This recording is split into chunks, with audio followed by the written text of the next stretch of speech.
me? I said, you missed out on the music. Oh, I heard the last do-do-do. So you I always want to go at the end. verify that we're live. We are. There we are. All Have a right. delay in everything.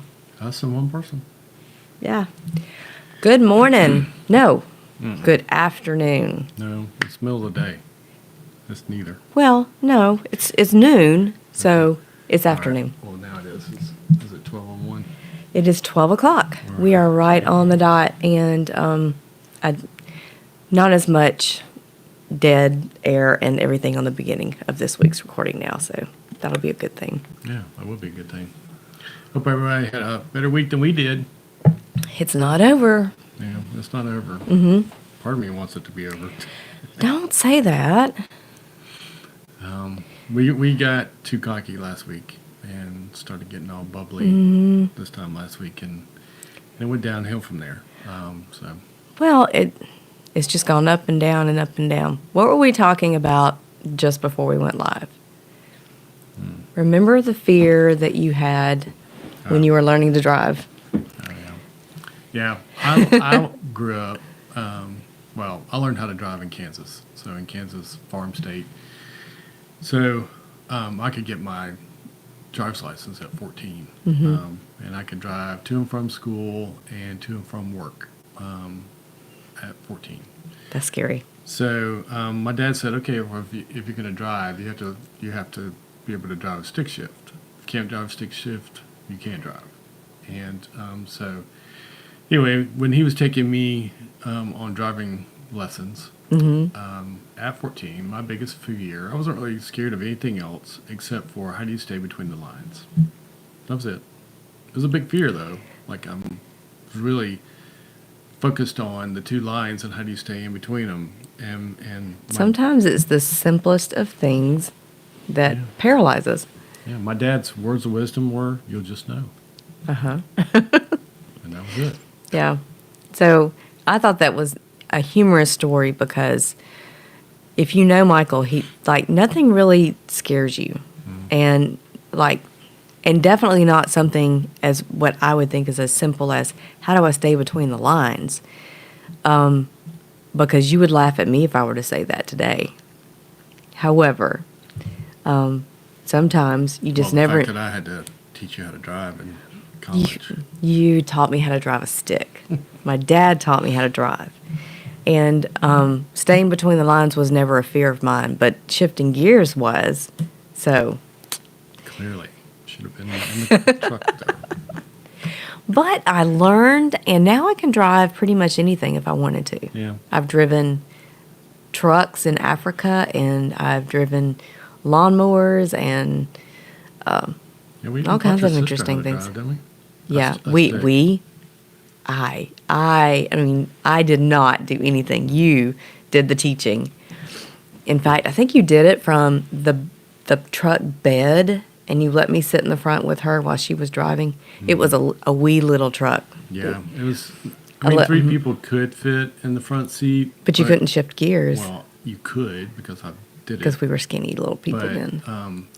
If you're teaching somebody, they don't need the somebody breathing down your throat. The third person there in the way of shifting. So Yeah. It was a small truck. So anyway, many, many moons later, we have no problem staying between the lines. Well, now we're getting older, so that's a different problem. Well, and there's distractedness too. So or dozing there's off. always Or new. dozing off. Yeah, dozing off is a thing. There are new and growing dangers every day. So new adventures, but just like this all goes back to the eBay business and just not going. What is the point of this? Well, we just have to learn not to go off the rails in one direction or the other. Don't try to take credit for, successive Cha-Chings. We try to figure them out because yesterday afternoon we were having a good afternoon, and there were lots of offers coming in and some Cha-Chings, and I was packing up shipping and had 2 more sales come through before I finished the shipping. So it was a decent little day for a weekday. And then this morning, crickets. Mm-hmm. So yeah, the only 2 sales we have so far were from last night. Okay. Well, and essentially, he says, I stole 2 of today's sales because I packed them up before I needed to. Yeah, we have a cutoff at 2 o'clock. And I was packing them up at 3. Yeah, she was grabbing every one that she could take. Yeah, but it felt good anyway. So we just can't take credit for it, and we can't focus too far. I mean, too intently right here. We just need to keep looking ahead and stay in between the lines. Yeah. That's where I was going with that. Finally. Landed that plane, huh?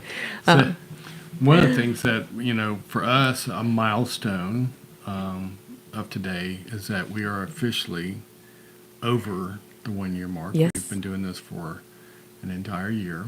Mm-hmm. And most people would think that, if you've been doing it for a year, you are a professional. I think we just now reached rookie status. So we had a lot, especially when we go back and do in listings and sell similars. I see, ooh, gosh, that was. We made some progress. Yeah, that was a really old listing, and now I see why. Because it was a men's shirt, not a women's. That could be a problem. Or a youth instead of a men's. Yeah. So those kind of things. But that's the beauty of eBay. I think it's if it was easy, and we were just doing the same product over and over, like I would get bored and I wouldn't enjoy it as much. But because there's something all the time, and that was one of our, surprising lessons of the year, was that there's always something. And even if you were just doing the same widget over and over, if you just sold this pen, and that's all you sold, with eBay, they're going to. I was about to say, if you're doing it on eBay, it's going to be a changing game. Yeah. And I don't know, maybe they've done something behind the scenes over this last month. We have heard, and we would love to have feedback from other people. We have heard other people say that March has been probably the worst month in like 2 years. Wow. So, you can blame it on the whole tariff conversation or not, but I'm not sure if that's it. I don't know. There's just something maybe that was going on behind the scenes, a lot of changes, a lot of uncertainties. Yeah. But March was pretty bad, comparatively speaking. Hey, but this is how we look at it right now.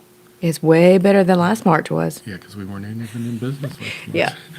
So, circling back to what we're going to talk about today is that the fact that a year ago, we thought that reselling on eBay would be a fun little side gig. And well, let's be honest. This time last year, I was just looking at a way to get stuff make some money. Well, make some money and get some stuff out of the garage. Right. Which we still haven't gotten anything out of the garage. But it was really just a matter of see if we can make some money. It was it was just going to be a temporary, random, occasional. So it was kind of That's an how it experiment for you. Yeah, that's how it started. But then I got the crazy idea to go to a thrift store instead of going to the garage, and came home with about $150 worth of clothes. So we're going to share. So we're going to share today the surprising things that we learned in our first year on eBay, and would love to know if are any of these things surprising to you? Did you find them surprising? If you're already a reseller, if you're not a reseller and you're just kind of playing with the idea, then is any of this surprising for you to hear? Because there are a lot of surprising things, and there were some things that we actually had differing views on that was kind of funny, I thought.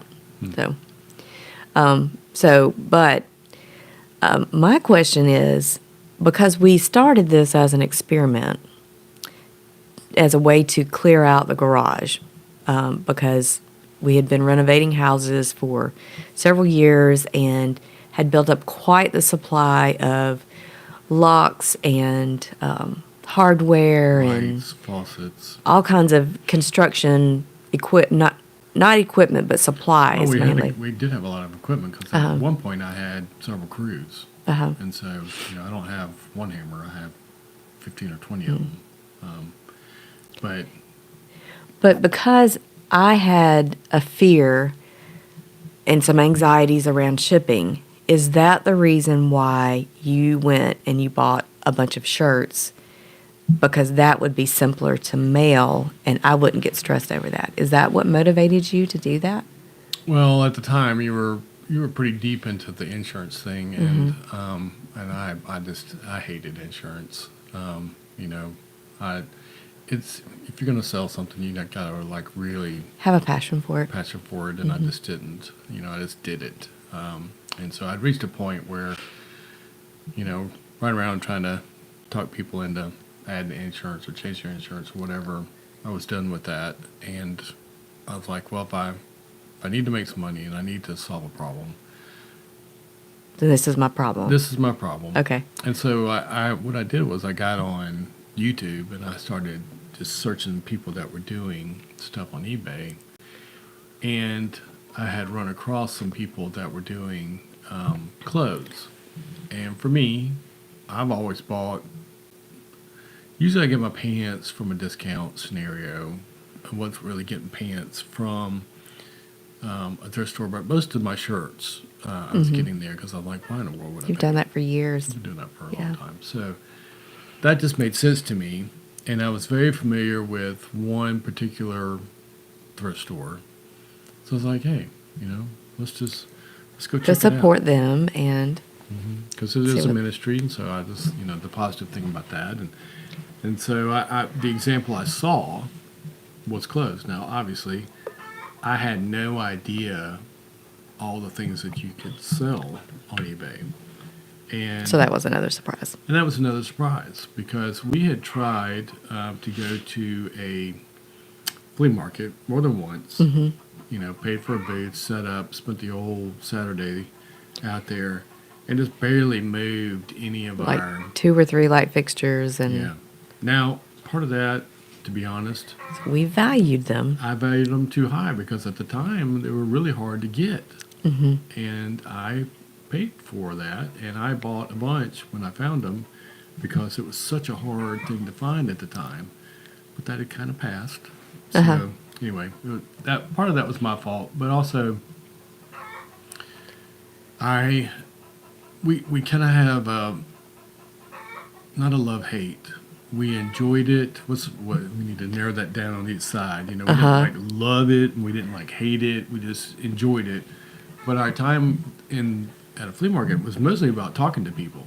I mean, we would end up, because we also did that with livestock guardian puppies. There's an animal. Yeah, I would not say that there was anything that we hated about the No, flea we didn't market. hate We it. really enjoyed it. Yeah, but it's, We just didn't make any money at it. yeah, we didn't make any money at it, and it's super early in the morning, and it's a long drive, and you're outside. And we enjoy a slow cup of coffee in the mornings So or a slow pot of coffee. yeah, or 2 pots. So the surprise was that we didn't know that we would enjoy selling on eBay. So with eBay, the beauty of it is that, especially with my health not being great, like if I'm just feeling terrible, I just go lay down. Yeah. And I get back up 30 minutes or sometimes longer, and then all of a sudden I'm ready to go. And there are times when I feel really great about doing and knocking stuff out in the morning, and sometimes it's really late in the evening. Struggle. And I'm knocking stuff out. But I can pace it for what works for me, and not be under the gun. I tried working for someone else when my health was struggling, and they had Yeah. demands where the whole day I was not allowed to sit down.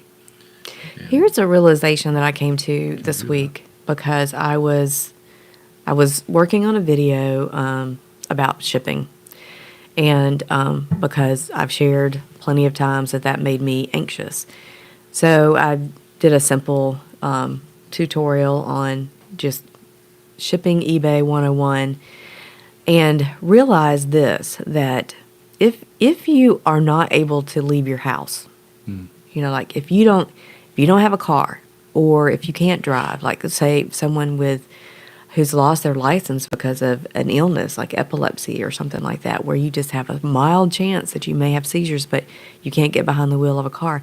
eBay is a business that you could actually do 100% from home. It is Never possible. have to leave. You can source online. You can. There's lots of auction places that you can buy merchandise. You can source an eBay store from Whatnot, and then lots of other things. Yeah, there's a bunch of options now. Right. And so you can source online, and then obviously you take your photos and you list everything from home online, and you can purchase your shipping online, and then you can schedule a pickup from the post office to come to your house and pick up your things to go. Like that.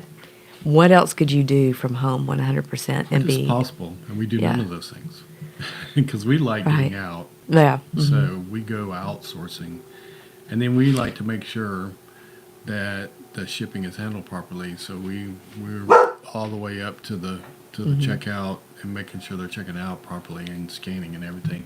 So we don't do it that way, but it is possible. Right. So that's just one of the cool things, that there's so many different business models just within eBay. Yeah, so you can adjust to the parts that you like and don't like. I mean, there's ways some people outsource certain parts of it. We don't. I mean, we are outsource it to each other, but that's it. Yeah. But we were really surprised that we enjoyed it. You know, in fact, once we got rock and rolling, Hope was done with insurance, and she, wanted to jump in and do the same thing. And I enjoyed it way more than I thought I would. yeah, and here we are, 1 year into it, and I do think that it's possible, depending on how you operate, you could burn yourself out. But we just recently, we talk about that later, we made some adjustments Right. to try to avoid that. But I always wanted, when I was, younger, I don't know why, maybe it's because of watching stuff like Little House on the Prairie and that kind of stuff, but I always wanted like my own little general store.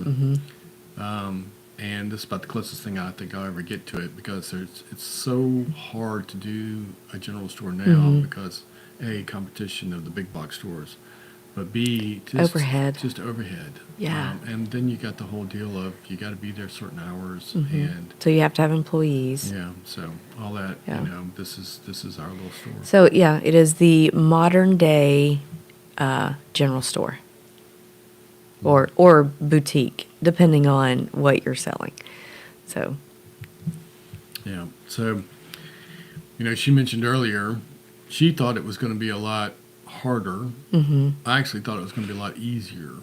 yeah. So that and- was a surprise. We both, on opposite ends, kind of came together, and I was surprised at how simple it was, and there was little to be anxious about. Yeah. I'm not saying that I'm anxious about it. I'm just saying that No. it's not quite, it was not even remotely as easy as I thought it would be, because I thought it would be, I'd take, a couple pictures of this pen right here, and I would just say, put a title in there and pick how much, to sell it for, and that's that. But that is not, if you've done this, then you realize there's a whole lot more questions to answer. Yeah. And you better answer them. And I think the fact that it was not as simple as you thought it would be is the reason why you like it so much, because you are a strategist and you love the strategy and, angling and negotiating and all of that. And I don't enjoy that part of it. Hence, I stay out of the So she just doesn't do negotiating. it. But I handle a lot of the logistics part. You handle strategy. Yeah, I if I handle had to logistics. do all the photos, then yeah. I'm not sure I'd still be doing eBay. Yeah. Unless this new thing, which may eventually roll out to all of us, where you can just take a picture and it creates a listing for the most part. Yeah. But we'll see how that works. Yeah. I like using my templates, so I haven't decided when and if I'm going to jump in on that.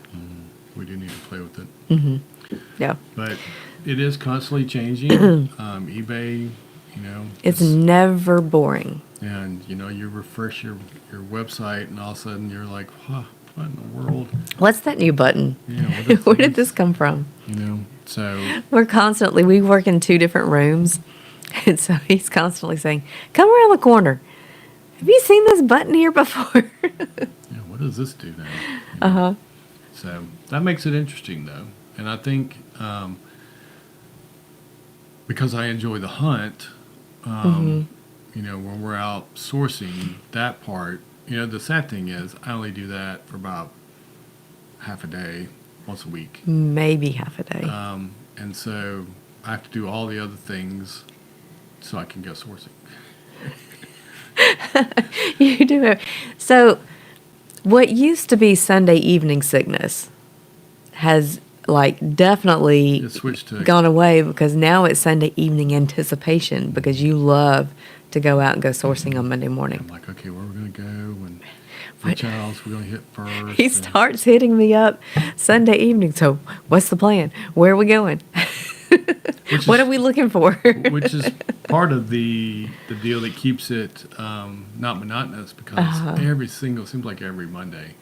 We like, think we have a plan. yeah, whatever thrift store. We can't go. We've got several that we could go to. We can't go to them all, so we usually go to about one or two. And we keep changing fairly regularly because they keep changing. And so They keep changing what they're doing, what they're carrying, what gets removed. you know, just the pricing strategy, all kinds of stuff. And so They're making our lives interesting. yeah. Sadly, they're not very good communicators about that. So we almost found out the hard way. And that reminds me, I need to make a phone call after this to clarify some stuff. But Make a plan for next Monday. yeah, I need to start working Yep. on next Monday. So, so there's always something to learn. Yeah, and we definitely didn't ever adjust. think that. I didn't think this was going to be a long-term solution. I definitely thought this was a, you know, until we find something else kind of deal. So I never would have thought this time. Well, I never would have thought a year later, which is where we are now. Yeah. That That was- would still be doing it Yeah, and that we're doing it at full-time. the scale that we're doing it. Yeah. I mean, we still obviously need to grow, but Okay. So that moves us into the next category, which is sales. And just to say, we started at 0. And at the 1-year mark, we have over 2,200 items in our listings. And we have had closer to 23, I think. 1,054 sales from day 1 to day 365. So I want to say proud. I'm not proud of that. I am so thankful for it because clearly we knew nothing when we started out. We just know a little bit more than that now. But we're enjoying what we're doing, and we are currently, well, over that year, I think I've calculated the number. We're like just under averaging 3 sales a day. That's if you were doing 7 days a week. So currently, You're talking about over the full year. over the full year, yeah. So currently, we're closer to 4 to 6 sales a day on average. Sometimes better. Most of the time, we have at least 4 Yeah, that's a surprise to me because I never thought we'd be in a situation where we're selling something every day. every single day. Much Yeah. less multiple Thank you. things. Thank you, God. Yeah, much less multiple things a day. Uh-huh. I really kind of thought it when we first started off, it was going to be, which it kind of was, you know, one sale and then a couple days go by and another sale. Yeah. So if I remember correctly, because I think I wrote this down, we listed our first item on April the 9th of 2024, and it was 5 days before that item, or our first item sold. I can't remember how many items we listed. Something like that. It was just a few, like, Yeah, I was definitely not doing X number a day. No. We weren't even like anything. we were doing like 2 or 3 listings at a time, but not consistently every day. Yeah, So, we were barely really putting anything on the board. So the fact that anything sold was, yeah, but I think that in the long run, because I think ramping up, like starting slow and get 1 or 2 sales under your belt and then gradually increasing that number is really very beneficial. because if we had listed a whole bunch and started getting 10 sales a day, we would have made so many mistakes because we just weren't proficient at anything yet. So Yeah, because we struggle. Like if we have a really good weekend and we have like 18 or 19 items to ship, we're struggling to get them right. ready. Mm-hmm. And so if that becomes a thing, we're going to have to start doing stuff earlier and not waiting Till 3 o'clock to start. Uh-huh. So, but, we were definitely looking at a variety of items. Once we sold some shirts and that kind of stuff, Mm-hmm. started looking at a bunch of different things. And I think that we stayed in somewhat of a lane because it was just easier for me. Because initially, a lot of times, I was just going sourcing by myself. And The first so, few weeks. Yeah. Yeah. The last thing I would do was go anywhere near the women's section. And I occasionally would find something thinking that Hope might like it. And then Never. bring it home and she's like, I am not much of a clothes horse at all, and I never have been. If you look at my closet now, it is very, very simple. And the majority of the things that I have in my closet, I have been wearing for 5 to 10 years. I appreciate nice clothes. I just don't have a need for a lot of them. And, She used to wear my rugby shirts back in the day. yeah. When those were cool. Uh-huh. They're actually cool They're again. cool again. Yeah, so I don't know. I guess that's one reason why selling clothes works for us and the fact that we're focused on men's clothes. I don't have the temptation to keep items very often. This was a thrifted shirt that just never made it. It made it to the spreadsheet for inventory, but did not make it to a listing on eBay. And I have worn the heck out of it over the past 6 or 8 months. But you are a little bit more tempted to hold on to things when they're nice. Yeah, when I come across a nice one, Uh-huh. especially if I get it, super cheap. Mm-hmm. Definitely, I appreciate. I think the deal is that some of the things that I know are high quality, but they just don't have a sell-through rate anymore. Right. I'm like, why would I sell this thing for Exactly. cheap when Uh-huh. I could just keep it? So I'll swap out one of mine For something that's in better condition. or it's just different. Yeah. So that was kind of surprising. So we've sold stuff pretty much every day. Oh, another thing that was surprising, I don't remember when you started bringing home blazers. I think you initially bought some without me. And I had certain things that I was looking for in blazers when I finally started going with you, but I just didn't think that there would be a market for that. Because men just don't typically dress like they did when we were, in our 20s. Which is why there's, blazers available. Yeah. In a thrift store. And lots of nice ones. Like, we're really blessed to come across some very nice blazers. And we only pick up ones that are either silk, cashmere, or wool. We don't do typically polyester. We did have one camel hair. Yeah. And we've done a couple of cotton blazers that are a little more casual. But, we've been really blessed to be able to pick up blazers at good prices. Most of the time, they're in great condition. We kind of hit a spell there at one point. I think one of the stores that we were buying them from had an issue with moths. And so we were finding a lot of moth holes. We quit buying from there. Yeah. So we're buying from a couple of different sources since then. And Hope's mentioned this before, but if you ever get home and you've got a nice blazer, Uh-huh. it's got fancy buttons, don't just throw the blazer away because you found moth holes. Cut those buttons out, the tag. Because those buttons Yeah. are, We'll sell. we'll sell. Mm-hmm. You at least can get your money back for the blazer. So selling blazers is one thing that we've really been surprised that has kind of taken off for us. And I think it's because now we're at the point where we have a pretty substantial blazer inventory. So We have Well, a we little do bit of because something. we kept buying them and not listing them, and we just kept piling them up. So then we made it a point to start listing them, and they started selling. Imagine. Yeah. So as long as we keep them, at least one a day gets listed, if not two, and So we're selling 3 to 5 a week yeah, which is currently.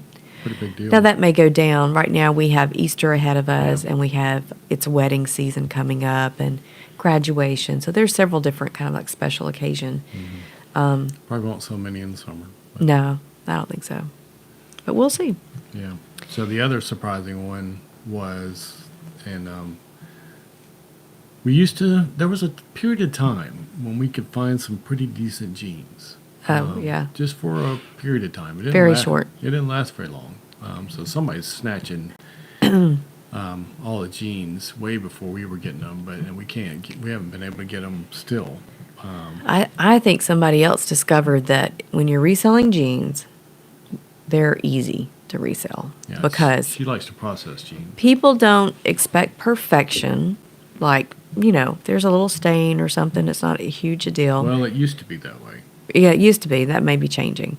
But if you bring them home, you put them in the wash, like you don't have to iron most jeans, and photographing them is easy. So I enjoyed listing jeans because it was a simple, easy process. And button-up shirts, button-downs, a little bit more work. But we want a good product, so our customers are happy. So I'm okay with that. When we were getting jeans, now keep in mind, basically I just wear Carhartt pants every day. So I own one pair of Yeah. jeans and I don't ever wear them. So I don't know that much about jeans. My dad used to work for Lee Jeans, so all I really knew were Lee jeans, and that was just what he would bring home. But when going through this particular store, when we could get ones that had some really unique jeans, which I just thought were interesting. Some Japanese selvage, some stuff that had been stitched, interestingly enough. But then I ran across this crazy pair of polo jeans. Yeah. When I pulled them out, I'm like, what in the world? They were bizarre, but They literally had pockets, and they were little pockets. They weren't like patches. They were literal pockets. So you every put one of things them, in them. they weren't all straight, and they were all over, and everyone had a pony on them. Yeah, and they were like, I don't know, 13 or 14 pockets just All over the randomly all place. over the jeans. And so I'll have to put I'll cut this up and I'll share at least a picture of Of those. those jeans. They were very interesting, But but those were our biggest seller, yeah, our when we most profit. when we looked them up, I was like, oh yeah, put them in the cart. Yeah, Put them in the cart. And when we got home, there wasn't very many, but there was a couple of them, and they were in the $300 range. mm-hmm. And I think we listed them close to that, and then somebody came back with a $200 offer, and we're like, "Yep, they're yours." Yeah. So that was our biggest profit over the year, was that one pair of jeans. But we've had a couple of really interesting pairs of jeans that we had never heard of, that brought some decent money. So And I keep preaching that we should niche down, but there was one item in particular that you looked at me like, "What in the world?" She was not with me, I don't think, when I sourced it. what was that? The zip out. Oh, yes, I was not with you. That was the most bizarre sale, I think, of the year. Is he came home with the lining, the zip out lining of a London Fog coat. I don't even think it was Only a the jacket. lining. Just the lining, and I thought, that's crazy. And it was like a size 40 regular or something like that. Like it was a specific size. Somebody had zipped it out Uh-huh. because wherever they live, they never needed it. Probably. And then, for whatever reason, donated it. So maybe somebody So I bought it. bought that donated jacket and it didn't have a liner in it. We had the liner, I don't know. But anyway, somebody ended up buying it and we made some profit off of Yeah, it. So and they bought it pretty quick too. Uh-huh. So you just don't ever know. you never know, but your phrase, somebody will buy it, is not always true. Well, somebody will buy it, but not It necessarily might take tomorrow. 3 years. It might take 3 years for someone to buy it. Someone out there might need it in the future. But it's an internal struggle for me because I do see unique things and I want to snatch them and have that. Oh, somebody. You want to save it from the landfill. But You'll be like that woman that's buying all the animals and all the stuffies and like creating stories for them. So yeah. Yeah. Well, for me, having something like that every now and then, it just doesn't need to be our norm.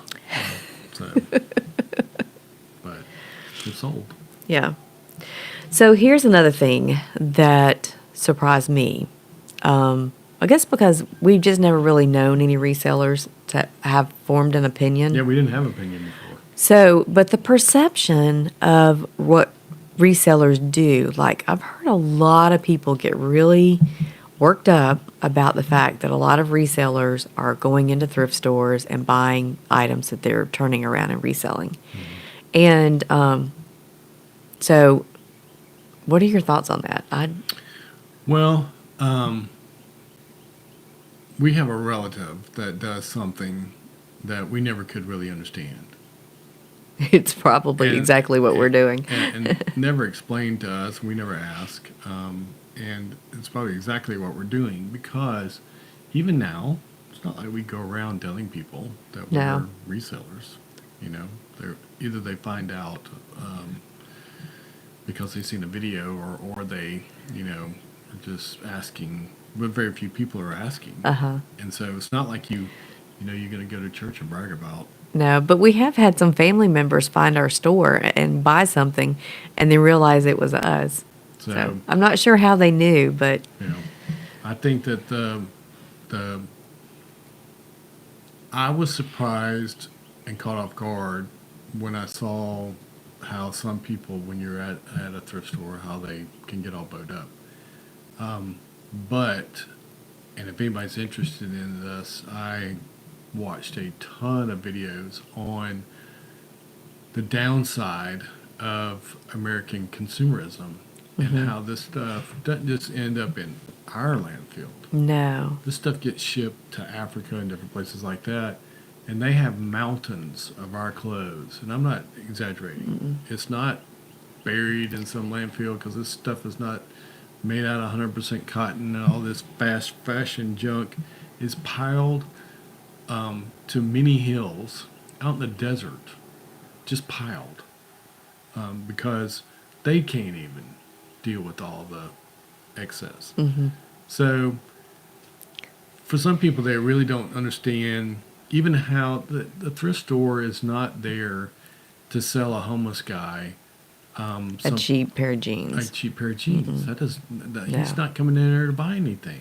No. So somebody needs to buy it and give them to them. So that's one way to look at it. But the thrift store is a ministry in the fact that they need the money. They don't really want the jeans. They want the money Right.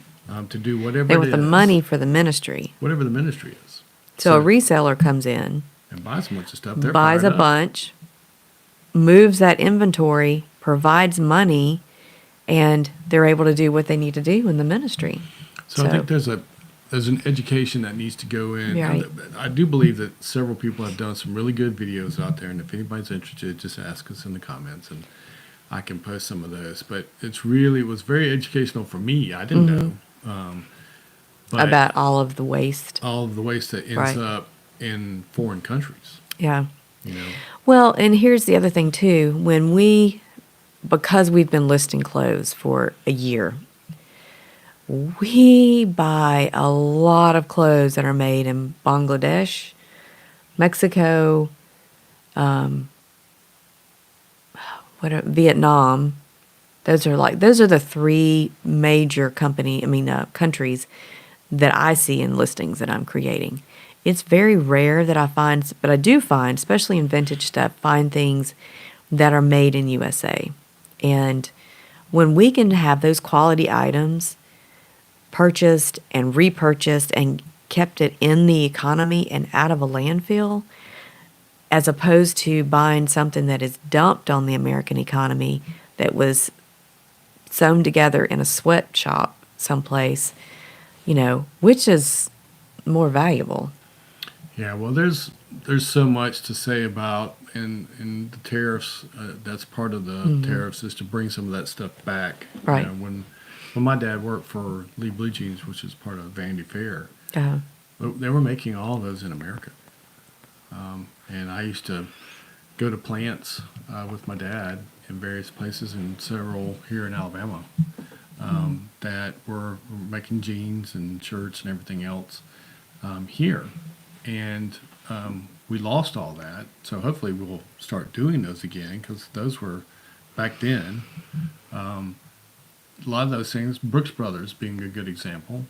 Those were really high quality shirts, pants, all this kind of that stuff. were made in the U.S. Yeah, and if it said it was a 16 neck, it was a 16 neck. Versus now, we struggle with listings because the tag says One thing. 17, but it measures 15 and a half. And people are Yeah. like, hey, I bought a 17 and da da da. I'm like, I'm sorry that you didn't buy something made well. Right. So So that makes it tricky. And I am working on a video just talking about that topic, that we can't buy things thinking that if you buy a size, 10, whatever, pair of pants, that all size 10 pairs of pants are the same size. yeah, So- like I typically buy a 2XL shirt when I'm buying one. And Hope, Depending on the brand. well, Hope found me some Duluth work shirts, similar to the Carhartt work shirts. She found some, so she bought me two of them that were 2XL. They're like dresses. They're so big. Uh-huh. So, you got to know from one brand to the next. We have to try to explain to people, which is why we add all this stuff extra in our listings to say, this is what the tag says. Check the But measurements. if you don't know that this penguin shirt runs really small, Uh-huh. then you're going to buy the wrong size. And you're going to blame it on me. Yeah. That's not my fault. Yep. Well, back to perception, I do think the on the opposite end of the stigma and the frustration with some people have with resellers, there is also, I think, thanks to millennials and thanks to Gen Zers, of a resurgence in the popularity of pre-owned items, because we're trying to be more environmentally conscious and purchase and keep things in the economy and out of landfills, that it's become much more popular to buy pre-owned clothing. So, and vintage pre-owned clothing. So, Well, I do think one of the things with the tariffs is that people who have been sucked into this fast fashion, right. getting stuff from Shein and Temu and all that kind of stuff, well, they just want something cheap, and they just want a bunch of them. And they'll need to move towards, I need, like, I Pure and always want quality. to buy something that's quality, and I'll keep it forever. So that will be a hard change for a lot of people, because if they're imported, cheap fast fashion is no longer cheap, Right. then what are you going to do? Yeah, so I do think that is going to be one potential really good outcome of imposing tariffs. I know that it's a hot topic, but it is definitely something that we're all going to face. And if you're in any sales industry or even a service industry where you're dependent on products to be able to provide the service, then we need to think long and hard about the supply chain there and where the items are coming from and how we might potentially be affected if tariffs are placed on certain countries. I do think this is where consumers will have to put their foot down. I used to buy quality tools. And it used to be that, this is back in the day now, you would buy a saw and you would use it every day on the job site. And if something went wrong, you would take it and get it repaired. I don't. Is there such a thing anymore? Well, I know that I watched them go out of business and they're Oh, no longer yeah. existing. So now, literally, people, if something happens to a skill saw on a job site, it goes in the dumpster. Right. And they run down to Home Depot or Lowe's or wherever else and just get another one. And here's the deal. If the manufacturer makes a saw that you can use for 10 years, You can. and you're having it repaired, well, they can't sell you another saw. Right. So now they shifted everything to, hey, you know what? You can buy Some a disposable. saw every 6 months. Uh huh. And now you got more clients. And if it's battery powered, then that battery is only going to last for so long. So then you got to replace a battery. Well, it's kind of like buying a big fan Modern. of Toyota, you know. And hopefully they won't ever change. But, you know, we've got one that's almost at 300,000 miles out there, still kicking, daily driver scenario. But how many brand new trucks you can't even get off the parking lot without there being, I mean, off the sales lot without there being some kind of issue Oh, uh huh. and them having to be repaired. So, you know, the consumers are going to have to demand quality, but all that is just, you know, it changes the economics of everything. So, but if you're, you know, if you're just not someone like for me, I would rather have 2 or 3 really good shirts and that they are well made, and I might pay, you know, a little bit more than what you would pay at Walmart or So do you think that Costco that or is Sam's. is that a shift that we are making because of our age, or is it a shift that we're making culturally? You're talking about the quality? Choosing quality, fewer and better quality, because I do think that there's definitely a trend towards that. I don't know. It's always been a thing for me because, for instance, I had to really harp on the fact that you don't buy cheap shoes. Right? Shoes are something you wear every single day. And I have bought boots, hiking boots, that I've worn for 10 years. Uh-huh. I came from a bigger family, and so we didn't necessarily buy name brand. We didn't necessarily buy cheap, but I do remember that that was one thing that when we got married, that you had 3 things that you would spend money on. And you were like, your feet, because they take you wherever you're going to go. Your back, because it holds you up, so you need a good mattress. And your eyes. Spend good money on your glasses. And this pair, and I've been in a couple accidents, and these should have been thrown away. Have I had them for 10 years? It's been Maybe. a I don't long know. time that I've had the same pair. The only reason I ever changed is because I don't think it's been 10 years, but of it's a been a minute. prescription change. Mine's been pretty steady for a while, but I didn't buy cheap glasses. I have someone that I know that likes to buy a bunch of cheap ones. And anyway, that's a different discussion. Yep. So, so perception definitely has been a surprise. I Just do think reselling in that general. part of what we may have to do as resellers is to educate others. Uh-huh. You know, I think that you can choose not to try to explain, not to try to market, whatever it is. It's a little harder to educate somebody on the quality of something if you're an everything seller. Because you may not know You don't yourself, know. but I mean, there's a lot of people that do everything sellers, and they're like, I don't even know what this is. It's a square box. uh-huh. So, So there's no passion in that. But if you're a reseller and you have a YouTube channel or a social media presence where you can share information about products, I do think that's a good idea. Good direction to go in to help your business, but also just help out the reselling business or industry altogether. yeah, I'd give Teach him anything what quality if is. my dad was still here because I would be just blowing him up all the time Uh-huh. because there was so much stuff that he knew that, About how clothes were made. yeah, And, and quality and what's quality and what's not quality. Uh-huh. But anyway. yeah. So then moving into the last category of surprises, for me has been the need for balance. And I never would have guessed that that I would enjoy eBay so much, but that two, I would have to be careful that I didn't go off the rails on one side and allow it to just take over our lives. And that can happen very easily. Yeah, I mean, we definitely did. We were definitely heading that direction.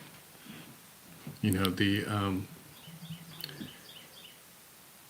if you really enjoy it. So this goes back to, you know, like if you're not that passionate about it, you probably should look at, you know, doing something else. But for us, we could talk about it all day, every day to anybody who, which is part of the reason why we would like a community of people who want to talk about it. Yeah.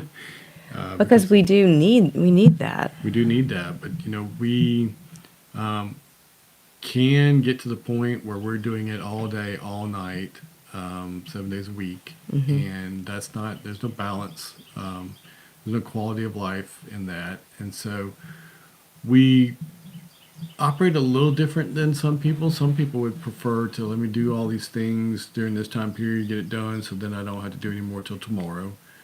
We kind of operate under let me do a little bit, and then I'm gonna take a break and do something that I want to do that's different, that gives my brain a second to rest, and then we'll come back and then we'll go do something.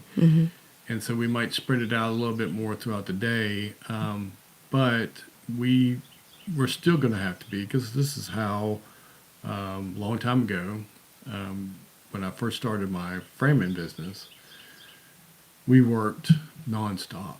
And you can only do that for so long. Yeah. And I think being young, we were young at the time, and being young, it's easy We're to, not young anymore. and we're not, yeah. So it's easier for us to see the danger in that really quickly. But I do remember you had young guys working, and the mindset was, hey, if we just work more hours and we get overtime, then we're making more money. And Doesn't really work that way. Yeah. I mean, I didn't figure that out until I reached a point, and more than once, I just collapsed. There was one time that we had started a job I never should have started, and I had, not enough guys. yeah, my guys were over on a different job finishing up, so I had to start it myself, and was working late, and ended up passed out on a subfloor, and didn't wake up, for hours, and didn't come home till 1 or 2 o'clock in the morning because I had collapsed. I've had panic attacks, which I thought I was having heart attacks, more than once for taking on too much. So back then, And that was in your 20s. yeah, back then I had to say, okay, there's only so much. And we made some hard decisions back then.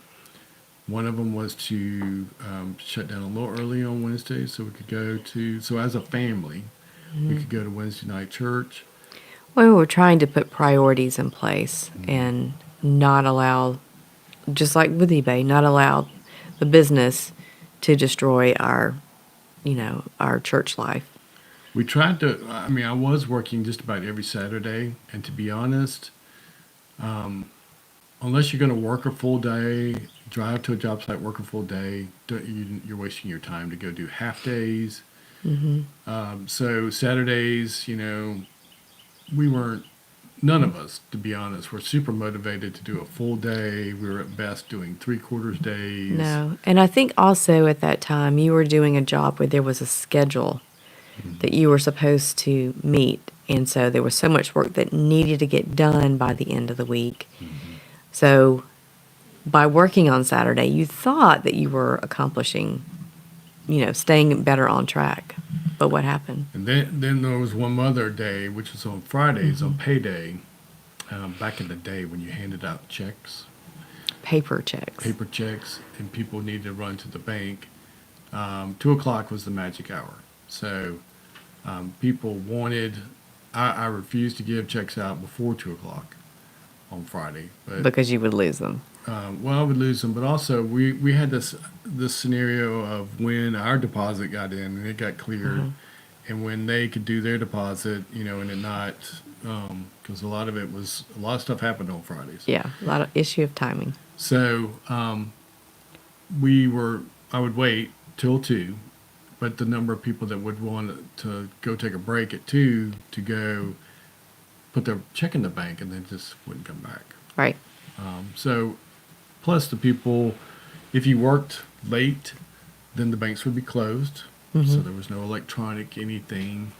Couldn't whip out your phone and take a picture of it. Yeah, so we decided, okay, on paydays, on that Friday, 2 o'clock, we're done for the day. And we made several changes at once.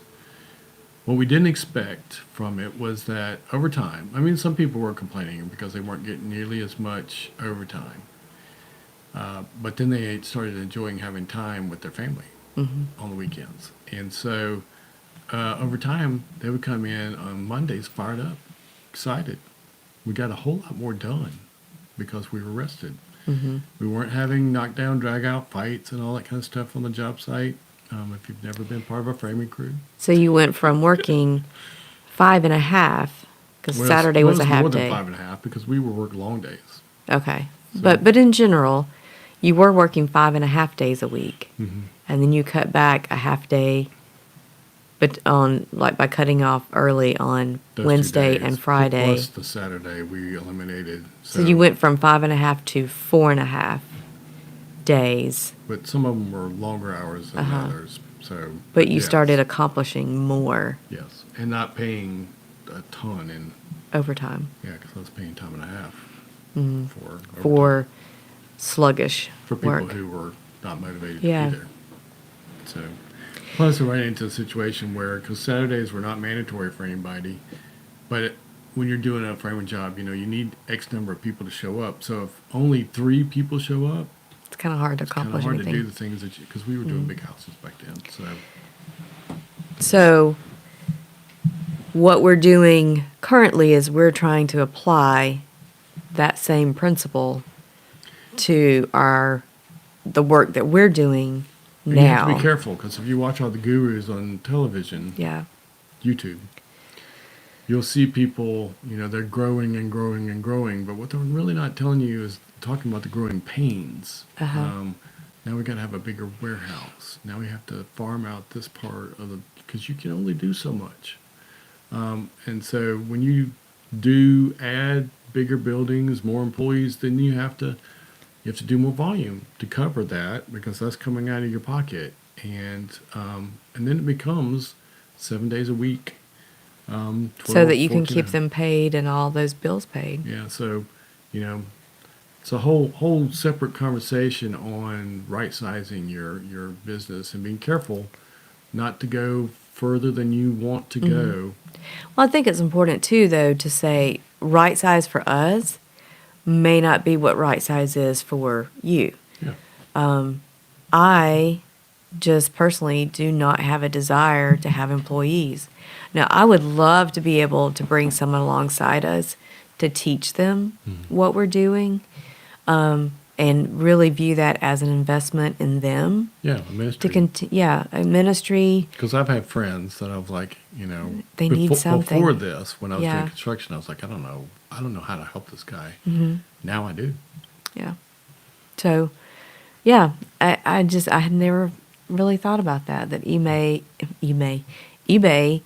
really does provide a ministry opportunity for someone who needs an income, but they don't have a degree, or potentially there's a record, from their past holding them back. You don't have to have all that. You don't have to have perfect credit. You don't have to have a degree, and you don't have to have specialized training. Like, anybody can do this when they just set their mind to it. It is truly a simple business. And sooner than later. It's like when you plant a fruit tree. Yep. 10 years ago 10 or years ago. today. Yeah. So, Well, we're running out of time. There was something that you wanted to share. Because, yes. Well, we've mentioned community. We've talked about community. We talked about the fact that man, on Monday, we needed community. Yeah. It was a rough day It was a for rough us. day. And interesting that it happened in the week that we were celebrating the 1 year mark. You know, I think Satan just will do anything he can to beat us down and make us question what we're doing, especially if you're doing something that you feel like God's called you to do. And I feel like God's provided this platform for us, both with eBay as a way to earn an income, but not consume us if we're being obedient, and also with YouTube to be able to just share what we're doing, how we're doing it, and the fact that we are not the gurus. We're learning along the way, but what we're hungry for is community. And so back last summer, I think it was, we applied through eBay to be community leader meeting. I forget what they are calling it right now. But anyway, basically, we got gotta be named. approved to lead a meeting on behalf of eBay in our area. And so we have struggled to find the right time to get it started. But we have finally set a date 4 weeks from today on May the 8th at 7 p.m. Central Time. It is going to be a virtual meeting, so it will be on Zoom. So you don't have to be from our area, No, you could be from any area. anywhere. We do hope to make this maybe either, what do they call it, hybrid, where it's virtual and in person, or maybe just in person. It depends on what the people who end up joining the group want. But we would just like to have a group of resellers come together so that we can encourage each other, share information, learn things together. And eBay does give us some information before it's public knowledge that we can share with the group. So I will come back after the live is over and after it goes public in the afternoon. I will come back and add the link for where you can sign up for that. Like I said, it's a completely free event, and it will be a short event. We're going to do it on Zoom, and we just have the free version, so we're limited to 40 minutes. So it'll be somewhere between 30 and 40 minutes long. Just Main thing you know. is just to get it started. You're right. So we're not perfect. We just we need to get going, and we need to start the community. So that's what we're looking to do. Yeah, depending on, over time, if we see feedback and interest, that could be done. Right. a bigger Well, we way. want to provide what the people want. So if that is bringing in someone else to help teach things, or just having a time to share and troubleshoot together and share successes and challenges. Yeah, maybe if we get to know you, you'd be the one to lead a session. for Yep. us. So, Lots of expertise out there, lots of different things that people are selling, and that's what makes this all so cool, that we yeah, can all we be. need a shoulder to cry on hopefully not this Monday. No, But it was a lonely day for us, and we have each other, so I can't imagine If you're by someone yourself. who is doing this completely alone. We need community. We need people to come alongside us. So that's what we want to get started on. So Okay. look forward to that. Watch for additional information. Please put in the comments if you have any interest whatsoever. If you've never used Zoom, we can help you with that. All the login stuff and all that kind of stuff. Yeah. You don't have to be on camera. You can be on camera if you want to. You can just listen on your phone if you want to. But it is super easy. And I think that eBay is going to provide us a little swag, so we may have a giveaway or something. Or not, who knows? We'll see. We'll see what happens. Mm-hmm. Anyway, appreciate it. And we're hoping that y'all have a great weekend and that we have a great weekend. And We'll looking- catch you guys next week. Yeah, so thank y'all. Appreciate it.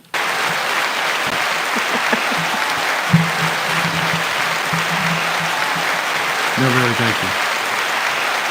No, that's, thank you. Okay.